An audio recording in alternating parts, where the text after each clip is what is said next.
எதிர் வீட்டுக்கு புதுசாக குடி வந்திருக்க பையன் அடிக்கடி வாசப்படியில் ஒரு புக்கை வச்சுட்டு படிக்கிற மாதிரி உட்காந்துருக்கான். நம்ம பொண்ணு அவன் பார்க்கறதே சரியில்லைங்க, போய் அவனை வார்ன் பண்ணிட்டு வாங்க அப்படின்னு ஒய்ஃப் சொல்லவும், வீட்டில் யார் இருக்கீங்க அப்படின்னு கேட்டுக்கிட்டே எதிர் வீட்டுக்குள்ளே போகிறார்.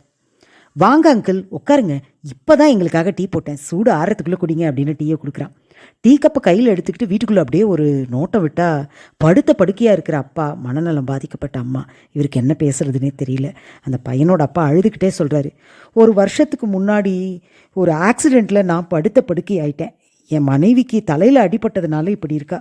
பாவங்க என் பையன், அவன் காலேஜ் போய் கூட படிக்க முடியல, கரஸ்பாண்டன்ஸில் தான் படிக்கிறான். இந்த வீட்டுக்கு வந்ததுலேருந்து எதிர் வீட்டு பாப்பா மாதிரி எனக்கு ஒரு தங்கச்சி இருந்திருந்தா எவ்வளவு நல்லாயிருக்கும் அப்படின்னு அடிக்கடி சொல்லிக்கிட்டே இருப்பான் அப்படின்னு சொல்கிறாரு. தம்பி, உனக்கு என்ன ஹெல்ப் வேணாலும் தயங்காமல் என்ன கேளுப்பா அப்படின்னு சொல்லிட்டு வீட்டை விட்டு வெளியில் வராரு. இந்த காலத்து பசங்க எல்லாருமே தப்பாக தான் இருப்பாங்க, பொறுப்பு இல்லாமல் தான் இருப்பாங்க அப்படின்லாம் எதுவும் கிடையாதுங்க. பசங்கள்லாம் சரியாக தான் இருக்காங்க, நம்ம பார்வை தான் சில சமயங்களில் தப்பாக இருக்குது. Download ShareChat.